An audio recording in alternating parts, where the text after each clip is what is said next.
Bonjour à tous, j'espère que vous allez très bien. Donc aujourd'hui, on va corriger un exercice relatif à la provision sur stock. Donc, avant de commencer, comme d'habitude, je vous invite à télécharger l'énoncé et à visualiser les capsules portant sur la partie théorique. Donc, comme je dans la partie théorique, qui gêne un exercice sur stock, on a 4 étapes d'une importance capitale. Je trouve les 4 étapes. Il faut tout d'abord annuler le stock initial, constater le stock final, annuler la provision et constater la nouvelle provision. Allez, on adopte la méthode de l'inventaire intermittent. Et l'objectif interne, c'est mise à jour. Mise à jour, tout ce qui est final, on annule tout ce qui est initial et on constate tout ce qui est final. Donc, on nous soumet au niveau de l'exercice, donc, la valeur des stocks de matières premières et produits finis au 31-12N-1 et la valeur des stocks de matières premières et produits finis au 31-12N. Donc, qu'est-ce qu'on va faire? On va annuler la valeur du stock initial, la valeur des stocks initiaux. Donc, comme vous savez, les stocks, ce sont des comptes de l'actif.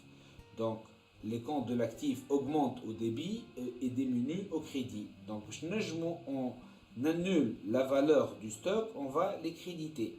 L'année, donc on va annuler le stock de matières premières pour sa valeur initiale, de même pour les stocks de produits finis, via le compte variation de stock de matières premières et le compte variation de stock de produits finis. Donc, il y a un stock de matières premières au stock de produits finis ou est soldé.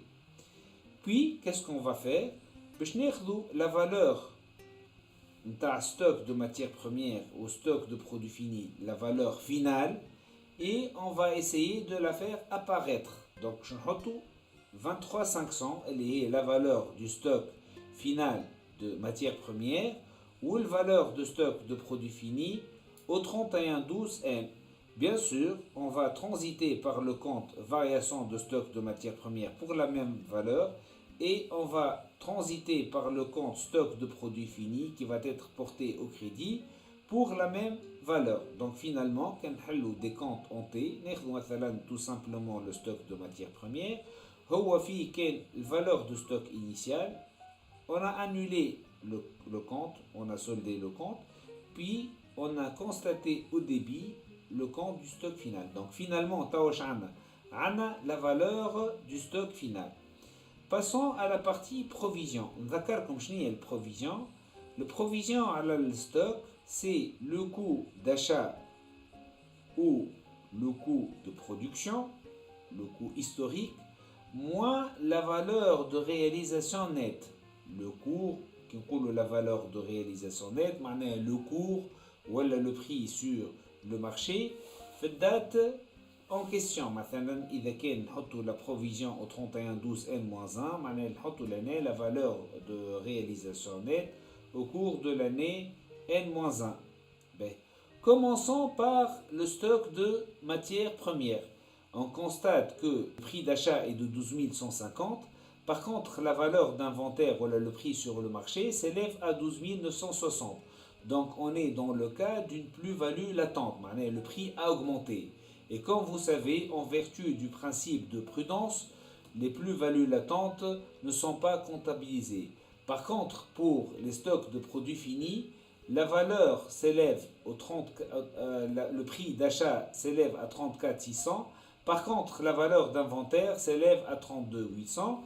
Donc, on est dans le cas d'une moins-value latente qui s'élève à 1800. C'est la différence entre le prix d'achat moins voilà, le coût historique moins la valeur d'inventaire. Par contre, donc qu'est-ce qu'on va faire? On va annuler la provision. De la provision interne. On débite le compte provision pour dépréciation des stocks de produits finis et on crédite le compte reprise sur provision. Comment on a calculé la provision.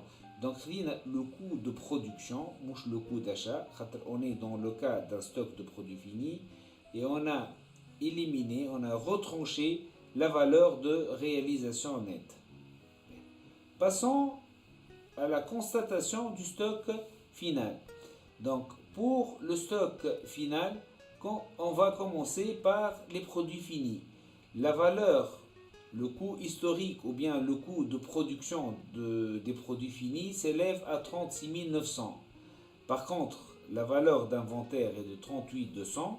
Donc, on constate une plus-value latente qui m'a chauffé la plus-value latente. Par contre, pour les matières premières, la valeur s'élève à 23 500, le coût d'achat est de 23 500. Par contre, la valeur d'inventaire est de 22 300. Et par conséquent, on est dans le cas d'une moins-value latente. La moins-value latente, c'est la provision. On doit la constater. Comment on va la constater? Donc, on va débiter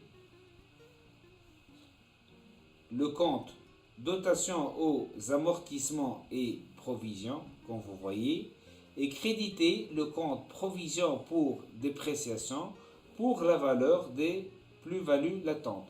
Donc finalement, si on peut faire un petit récap, donc dossier stock, qu'est-ce qu'on doit faire?